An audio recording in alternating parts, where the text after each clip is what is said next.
প্রিয় পঞ্চমের শিক্ষার্থী বন্ধুরা, আশা করি তোমরা ভালো আছো। আজকে আমরা এই ভিডিওতে আলোচনা করব first summative evaluation class 5 Bengali এর একটি প্রশ্নপত্র নিয়ে। দেখো তোমাদের পূর্ণমান 20, সময় হলো 40 মিনিট। একের দাগে বলা আছে সঠিক উত্তরটি বেছে নিয়ে পূর্ণ বাক্যে উত্তর লেখো। এখানে তোমাদের 4টি প্রশ্ন উত্তর করতে হবে, 8টি সরি। তো কি বলা আছে, থুতথুরে শব্দের অর্থ চনমনে জড়সড় জ্ঞানী নরবরে। তো সঠিক উত্তর হয়ে যাবে তোমাদের নরবরে। তারপরে বাড়িতে পোষা হয় এমন পাখির মধ্যে পড়ে না, টিয়া, পায়রা, ময়না। তো সঠিক উত্তর হয়ে যাবে কোকিল। মোর বলতে বোঝানো হয় গোল, বাঘ, যোগ, চৌড়া। তো সঠিক উত্তর হয়ে যাবে কি বাঘ। আকাশের দিকে তাকালে তুমি দেখো ঘরবাড়ি, গাছপালা, পোকামাকড়, মেঘ, রোদ্দুর। তো সঠিক উত্তর হয়ে যাবে কি মেঘ, রোদ্দুর। তারপরে আছে এতুয়া শব্দটির অর্থ রবিবার, সোমবার, বুধবার, ছুটির দিন। তো সঠিক উত্তর হয়ে যাবে রবিবার। জুড়ি গাড়ি হলো ঘোড়ায় টানা, হাতি টানা, যন্ত্রচালিত গরুতে টানা গাড়ি। তো সঠিক উত্তর হয়ে যাবে ঘোড়ায় টানা গাড়ি।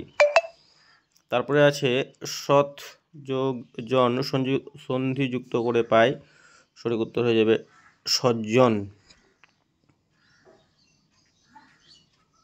তারপরে কিষাণু আজ খুব ভালো খেলেছে, বাক্যটির ভালো পদটি হলো কি বিশেষণ পদ। তারপরে 2 দাগে পূর্ণ বাক্যে নিচের প্রশ্নগুলির উত্তর দাও। এখানে 8টি প্রশ্নের জন্য 8 নাম্বার। প্রথম প্রশ্ন, পাখির কাছে ফুলের কাছে কবিতায় মিনার কবির কাছে কি মনে হয়েছে? গল্প বুড়ো কখন গল্প শোনাতে আসে? বিমলার ছোট ভাইয়ের নাম কি? জোয়ানদের ঘাঁটি কোথায় ছিল? ভোজনভুক্তা এতুয়াকে কি বলতো? বালক রবীন্দ্রনাথের প্রধান ছুটির দেশ কি ছিল? তারপরে উচ্চারণ শব্দটি কোন নিয়ম মেনে সন্ধিবদ্ধ হয়েছে? সমাপিকা ক্রিয়া কাকে বলে? তারপরে পদ কত প্রকার ও কি কি? তারপরে নিজের ভাষায় যে কোনো একটি প্রশ্নের উত্তর দাও। বুনোহাঁস গদ্যের দুটো বুনোহাঁস কেন দলছুট হয়েছিল? এতুয়ার রোজকার কাজের বর্ণনা দাও।